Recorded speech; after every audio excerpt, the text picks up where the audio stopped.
da cidadania. O Brasil foi o primeiro país a aprovar a lei para instituí-la. Demos um grande passo com a sanção da Lei 10.835, mas precisamos dar continuidade a essa caminhada. Ainda estamos longe de aplicá-la conforme pensada. É preciso discutir, debater, analisar, pautar esse tema em todos os âmbitos do intuito de encontrar saídas para transformar esse sonho que temos na mão em realidade. Há indagações naturais.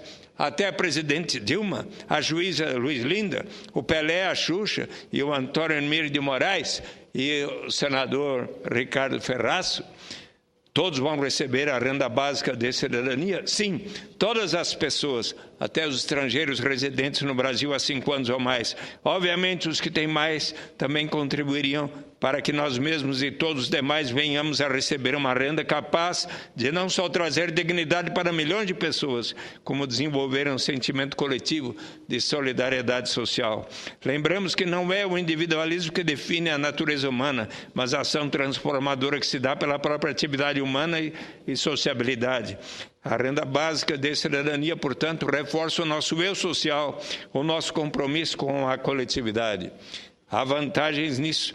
É muito fácil de a população compreender o princípio de que todos nós devemos participar, pelo menos de uma parte da riqueza comum da nação.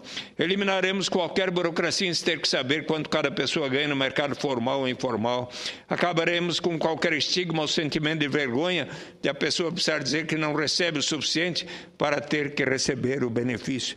Não haverá mais o fenômeno da dependência que causa as armadilhas da pobreza ou do desemprego decorrentes do sistema em que o benefício é vigente apenas até certo patamar. É do ponto de vista da dignidade e da liberdade real do ser humano que a renda de cidadania apresenta a sua maior vantagem. Para a jovem que, por falta de alternativa para a sua sobrevivência, resolve vender o seu corpo, para o jovem que, pela mesma razão, resolve ser membro da quadrilha de narcotráfico, a existência desta renda de cidadania lhes permitirá dizer: não, daqui para frente, eu e as pessoas de minha família temos pelo menos o necessário. Poderei aguardar, quem sabe fazer um curso profissional até que consiga encontrar um trabalho mais de acordo com a minha vocação.